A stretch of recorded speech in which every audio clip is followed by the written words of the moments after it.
Welcome to Fridays for Fundraising. In the next 5 minutes, you're going to learn one step you can take before you leave the office today that can move fundraising forward for your small nonprofit. Hi, I'm Kelly, founder of From Scratch Fundraising, where we help nonprofit leaders raise more dough without burning anything.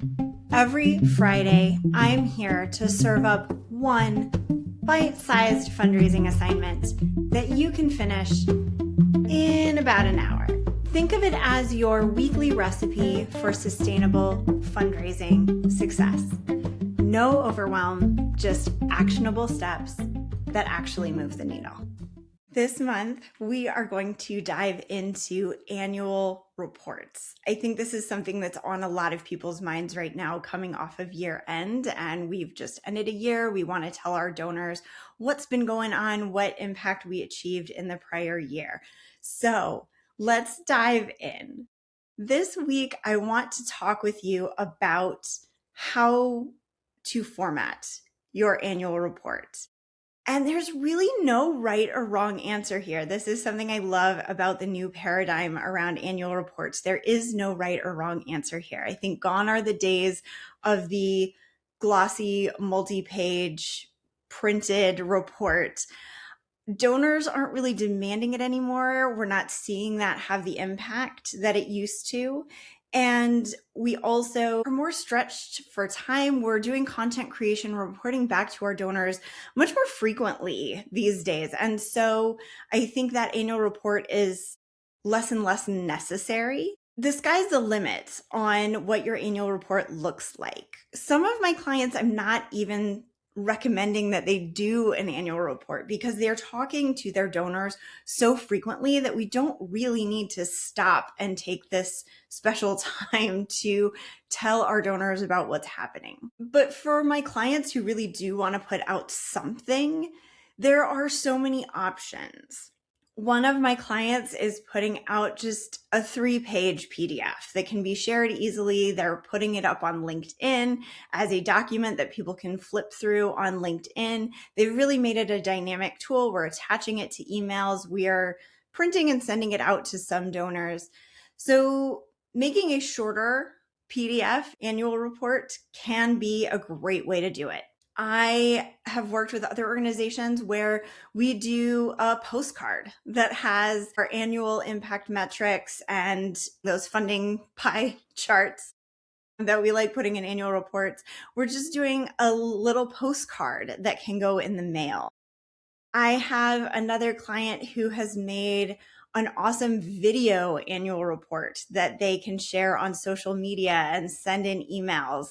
And they hit all the same things that you would in an annual report, but they're doing it in a really engaging visual context with a note from the executive director, all of that kind of stuff. And so that's really fun.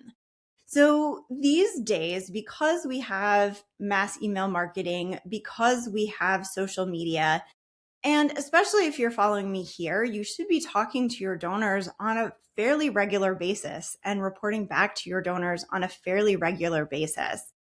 I think the call for long annual reports that tell all the stories and have all the metrics is really fading, especially as younger donors also don't care so much about being listed in annual reports and all of that kind of stuff. There's just this lowering of that barrier to entry of the annual report that I'm really excited to see in this day and age. So if you are feeling that pressure to do that PDF, I really want you to think about why. Because we have so many other more interesting options for talking to our donors. And that glossy printed annual report is really a vestige of a time when we didn't have constant access to our donors via email and social media and all of those types of things. When you're thinking about what format your annual report should take, I want you to think about your audience first. Who are the donors you are trying to share this annual report with?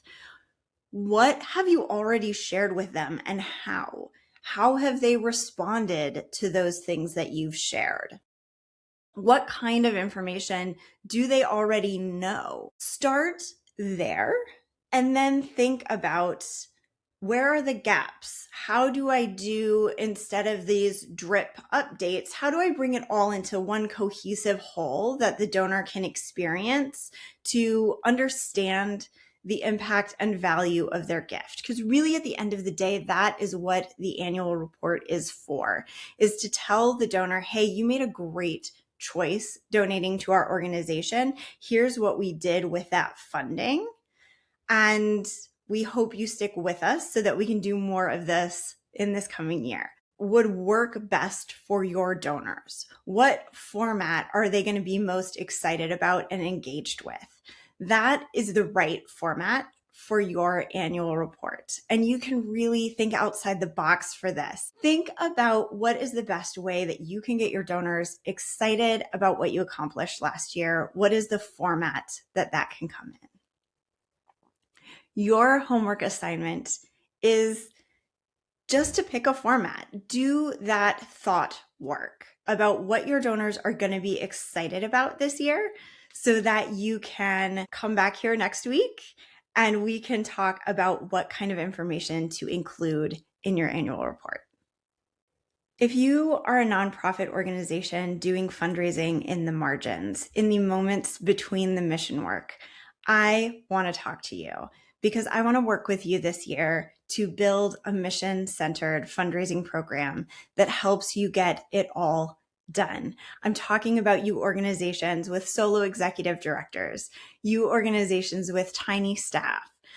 I want you to reach out to me. Go to fromscratchfundraising.com/schedule.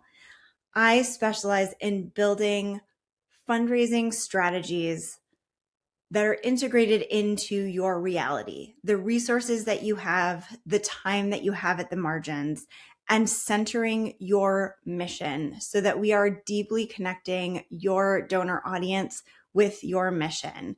Mission work is not separate from fundraising work. When we bring donors into our program work, we build those loyal, sustainable donors that keep our mission funded year after year after year. If this is what you're looking for, I want to work with you this year. Go to fromscratchfundraising.com/schedule, and I cannot wait to connect with you. Now go make the world a better place.